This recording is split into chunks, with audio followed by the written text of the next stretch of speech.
Please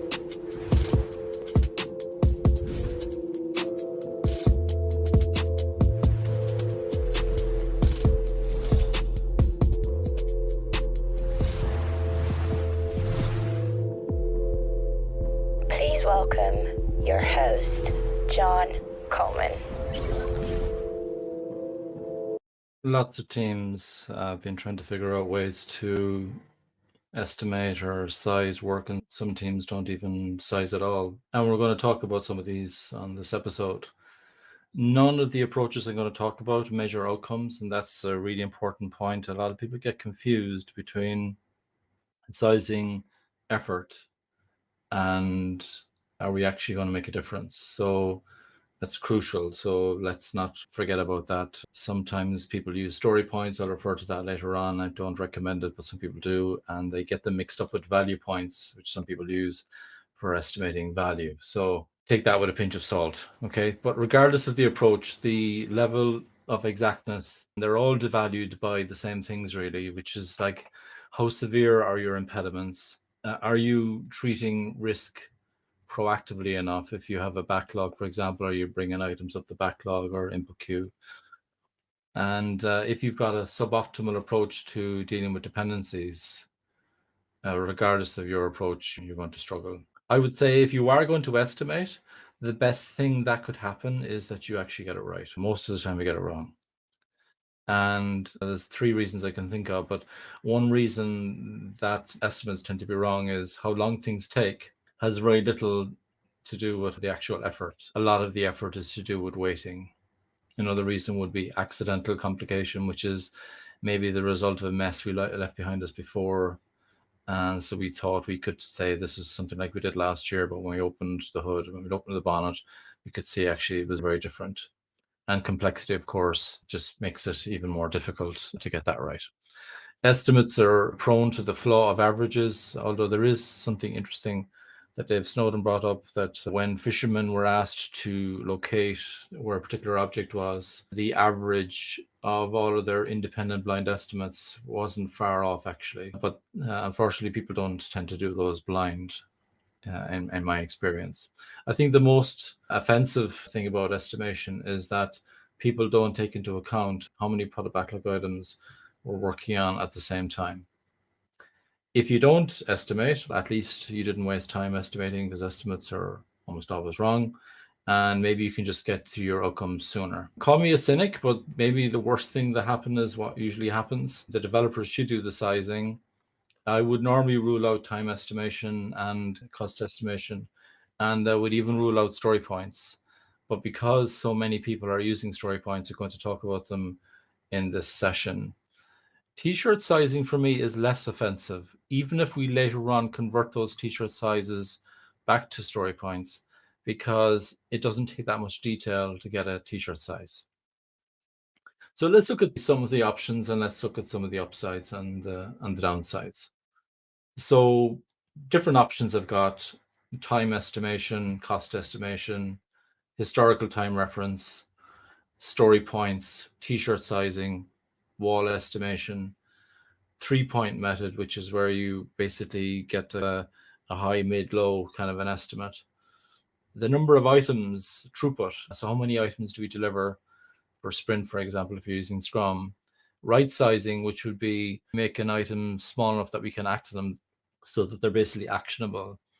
And then there's the hashtag no estimates movement as well. So I'm going to kind of touch all of those. In terms of the upsides of time estimation, and that could include, for example, person days, perfect days, things like that. It doesn't require Scrum education. It's about trying to find some positives. And it does speak in the customer's language. Customers are interested in time at the end of the day. In terms of cost estimates, what could be positive about that? Again, it doesn't require much education. It does speak in the customer's language as well, because it's about cost as well. And it's usually estimated in sprints, although done badly. I've heard people using function points. I've even heard of a consulting firm actually recommending function points, which is making me almost vomit just thinking about it. I'm trying to be positive. Let me go back to be positive. So then this historical time reference. I had a bit of a light bulb moment when I was trained at a certified less practitioner class at Basfada in San Francisco a few years ago.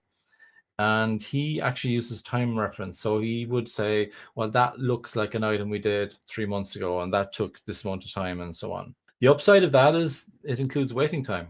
If you think about it, you don't remember, oh, I estimated that was going to be 5 days. You remember that it took 2 months. And so that's good, I think. And much more useful, I would say, for what I call slice of cake teams, where you have all the skills within the team. You don't really have dependencies on other teams, and of course, less is oriented around that. And again, it speaks the customer's language. So while initially I was time, you estimated in time, but actually it's touch of genius in including waiting time with historical reference items, but prone to accidental complication, which is not seeing the mess that's actually in the stuff that we did that before that maybe will affect that time reference.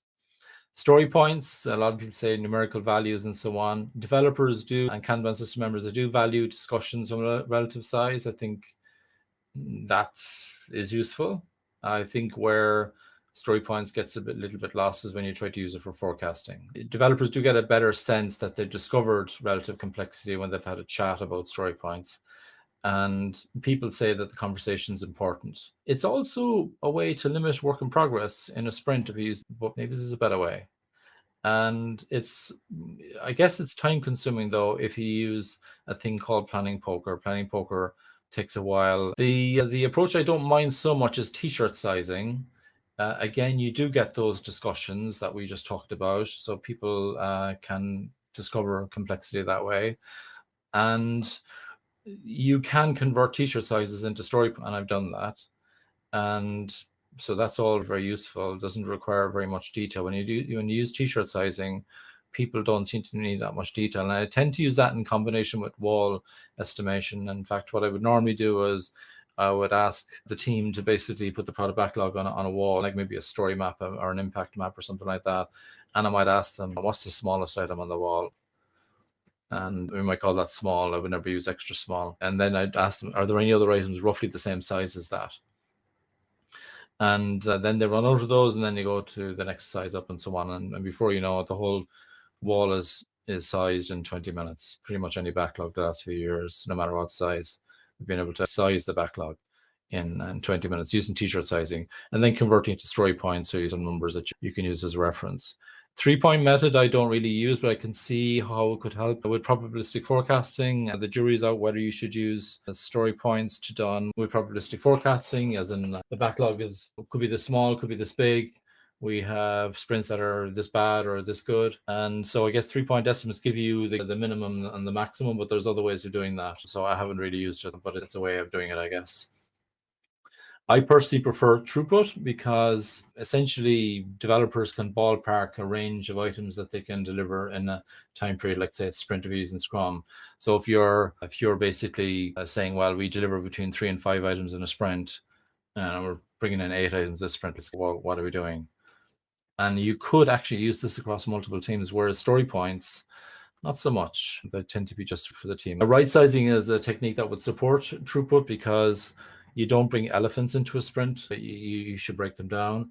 And the advantage of right sizing is you don't worry about whether something is a small or a medium. It's does it fit within a sprint or not, or does it fit within your time period or not if you're a Kanban team. And then there's the hashtag no estimates people, where they say, well, sizing is always wrong anyway, which I agree with, and allows them to focus on discovery and delivery and just find stuff out. And they do have a focus on having small batch sizes anyhow. So there's a bit of overlap there with right sizing, in my opinion. So there'd be some of the upsides of some of those approaches. But remember I said earlier, I'm a bit of a cynic. So what could go wrong with these things? So with time estimates, they could be really detailed discussions about sizing, and you're having to get lots more detail in and so on. It can also lead to a utilization mindset. I actually had someone on a training class with me recently, and she was really struggling with this, where a leader was basically looking for all the hours to be booked for the week for every member of the team. So that's where that can go really bad. You can't really use time for probabilistic forecasting. It's not an output. And when was the last time you had a perfect day? So I don't know. I wouldn't even talk about it normally, but anyway, I don't know why I did, but it's there. We just talked about it. But then cost estimation, the downside of that, again, developers tend to request more detail. It's really less useful for sizing individual product backlog items, I would say. People might say that's going to take that many sprints or whatever. I've seen people using function points, which I don't like, and I don't think I've ever used, and I'm feeling anxious even just saying those words. So let's move on to historical time reference. With historical time reference, you do need some reference items from the past, and it's prone to accidental complication. It's also prone to the utilization mindset where people need to be kept busy. And again, you could not use it for probabilistic forecasting. I don't think I've ever used time estimates actually in my entire Agile career, which is like going back to 2004. Story points. Well, even the person who thinks he might have created them, Ron Jeffries, he thinks he actually regrets creating story points, an offside kind of thing. And they're really only for the Scrum team, but people tend to normalize them across teams, which isn't very nice. Prone to abuse by people, utilization mindset. They could be used for probabilistic forecasting, but should you is the question. Fibonacci is the trend, but my fear is that Fibonacci is not exponential enough. I think there should be a bigger difference between the t-shirt sizes. T-shirt sizes then, what are some of the downsides of those? They're prone to size inflation, just like story points actually. I call it story point bingo. You could also have t-shirt size bingo as well, because if people know that those t-shirt sizes are going to be converted into story points later and they're going to be measured on velocity, yeah, there could be a bit of inflation there. Again, prone to abuse by people with a utilization mindset, and they could be converted to story points, but should you use them for probabilistic forecasting? Yeah, a lot of people have doubts about that. Wall estimation doesn't seem to have that many downsides. It does open up the possibility for size normalization across multiple teams, which can be seen as a good thing or a bad thing. And it doesn't really take into account the number of items that are working on the same, just like any of these approaches don't really take into account how many of these items are working on at the same time. The 3-point method opens up the possibility for size normalization, which I see as a bad thing. It might be used to expedite planning poker, because planning poker takes quite a while. It doesn't really take into account, again, how many items, like all of these approaches, how many items do we have running at the same time. What you could do, I guess, but not whether you should or not, is you could convert the min max to for probabilistic forecasting, basically. In terms of throughput, there are some downsides to throughput as well. I do use throughput, but I just want you to be aware of some downsides. It's prone to the use of epics as product backlog items rather than product backlog items in themselves. And it's a bit counterintuitive. So even though people, when they play Twig, for example, they can see the usefulness of it, people are so against it, they're so strongly biased towards relative sizing that even though throughput is really good, people seem to have some kind of psychological block with it for some reason. It's also misunderstood that all product backlog items need to be of the same size. And we're not making sausages, we're doing knowledge work. So all that matters is the items are right sized. And people can push back as well, because they might say we're mixing apples with oranges, particularly in non-software. I have seen this where people in marketing might have one type of work, another type of work, and they're saying it doesn't resonate, it doesn't click with them because it does feel very different. So that can be a problem, but there's ways around that as well, because you could look at the throughput for apples and throughput for oranges. And you could use it for probabilistic forecasting, but it gets less useful if you're not delivering things on most days. If you are, for example, doing Scrum and you don't deliver anything, you've got 2-week sprints and you don't deliver anything until the last day of the sprint, your probabilistic forecast will be weaker than most forecasts, because the limits that you're setting are saying, well, most days we deliver nothing. And one day out of 14, we deliver a few things. This doesn't make for very good ranges. So your histogram of possibilities won't have that many items, and for that reason, this could have a low quality forecast. So be careful with that. A lot of people think flow metrics, rah. You really need to be considering, are we limiting our work in progress? Are we looking at our work item aging? These are the things that all the Kanban people will be looking at. So when people talk about throughput, you also need to be not ignoring the other flow metrics that are there, like work in progress, work item aging, WIP itself. How many items do we have running at the same time? Right sizing as well, in terms of looking at the downsides of right sizing. If you have lots of elephant-sized items in your batch, then throughput isn't going to really help you, because the idea of right sizing is either it fits, it's too big, or no way. And if it's too big or no way, you should break it down. But the level of urgency in terms you break it down depends on a few circumstances. So when you're looking at your backlog, might be showing you the full picture. Educated people on Kanban would know how to deal with that, but it's something you need to watch out for. And again, misunderstanding the things that need to be at the same size. There's a bit of a disconnect as well in the Lean Agile community about whether you can use product backlog item split as an input for probabilistic forecast. So I just have that down as a potential downside because people might disagree with that. In terms of no estimates, it does have some downsides, in my opinion. And one of them is in a vacuum, stakeholders are much more likely to make up arbitrary deadlines, and they might even make untenable ones, probably. And people lacking Scrum education as well could put pressure on the Scrum team to use some suboptimal approach. So by picking hashtag no estimates, if the org isn't ready, the people aren't ready for that kind of an approach, they might force us down the route of some approaches I can't stand, like time, for example, or story points, instead of actually maybe looking at some better approaches like throughput or something like that. So there are some of the downsides of those approaches. Some other considerations as well. So what could you because it's not as binary as you do each of these on their own. What could you combine these things with? So time estimation, you could combine that with t-shirt sizing, the same with cost estimation. You could also use historical time reference as well with cost estimation. T-shirt sizing could also be used with historical time reference. Story points could be combined with t-shirt sizing, and in order to do damage limitation on story points, I probably would. You could also combine it with 3-point method. Wall estimation, you could use story points with wall estimation, but I've never done that. I always do wall estimation with t-shirt sizes because then it wouldn't take 20 minutes to estimate any backlog. Probably take me 7 hours. In fact, I did in a broadcasting company in 2016. It took us 7 hours. And then I used throughput and probabilistic forecasting, and it took 15 minutes. So I never did story pointing again after that. With the throughput, the number of items that you deliver, you'd combine that with monitoring WIP and cycle times and workout imaging. With right sizing, you could combine it with hashtag no estimates. I think the no estimates people, they do focus on smaller batch sizes, so it is useful to look at on that. And in terms of the usefulness and complexity, overall, I would say time estimation, cost estimation, historical time reference, and story points have low usefulness in complexity. I would say t-shirt sizing would be low to medium. Same with wall estimate, just avoids the vacuum, really. Same with 3-point method, low to medium as well. Throughput would be, I would say, medium in terms of medium usefulness. It's still not, throughput is still looking at the past. You need to use probabilistic forecasting to look at the future, but even then it's smoke and mirrors a little bit. And so you need to be careful with that. Similar right sizing and no estimates, usefulness, complexity, because of the vacuum situation, it could be a bit limited.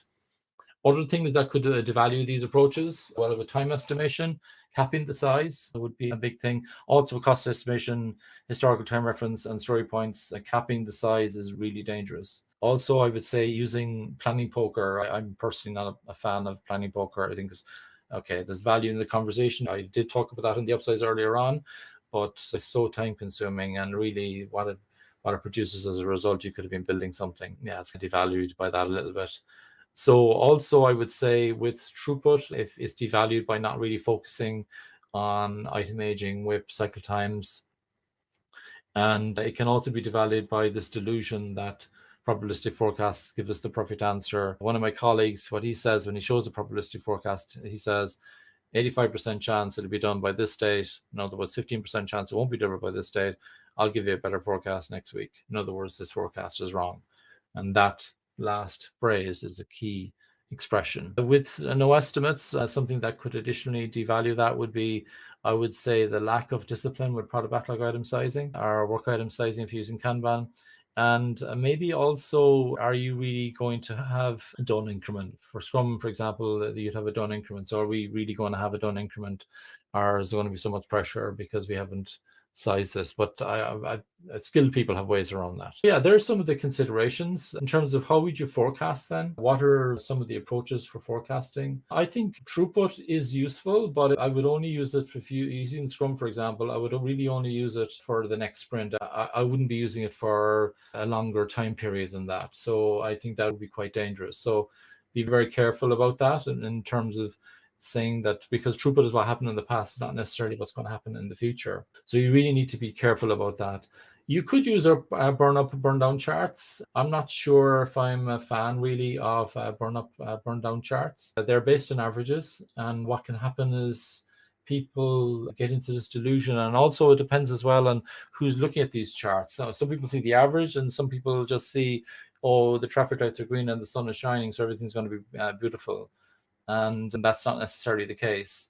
My preference would be to use probabilistic forecasting. Troy McGuinness has some free tools. Actionable Agile has some wonderful tools. You'll see some of those Actionable Agile tools in the Twig game. So check out that simulation. And you could use the probabilistic forecast for when, as in like, I have these number of items or this range of number of items, roughly when this might be done. And then you've got how many would be done by a particular day. That's another way of doing it as well. But the how many approach tends to reduce goal orientation. So if you have a particular goal, like in Scrum, if you have a sprint goal, for example, you could actually be more focused on delivering items than delivering on a goal. Pick your poison, basically. So I hope you found this session useful. If you have any questions, just contact me on social media and I'd be happy to address any of your questions. Thank you so much.